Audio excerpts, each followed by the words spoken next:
Hi, how are you? What did you say this time?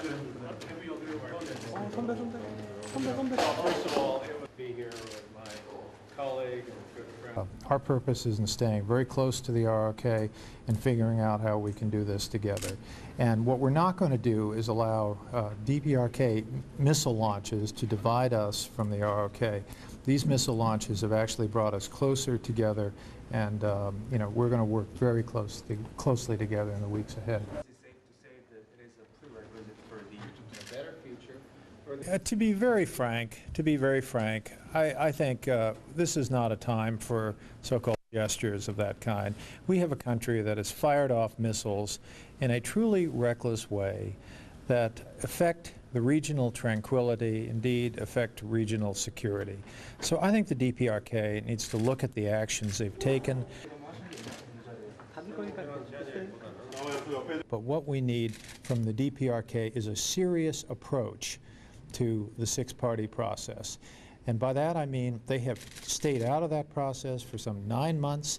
They've stayed out of it for 9 months over a sum of money in a couple of bank accounts in Macau. They need to get serious. They need to come back to that process and begin to deal with the implementation of it. You know, it gives me no pleasure to think about 20 million citizens in the DPRK, people who don't have enough to eat, who don't have enough clothing, who don't have enough electricity, and meanwhile, they have a regime firing off missiles. So, you know, they need to get serious and get back to the talks.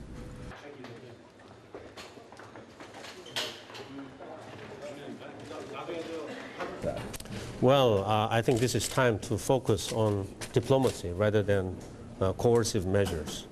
So we didn't talk very much about coercive measures. We focused on how to resume the talks and how to make progress when the talks are resumed.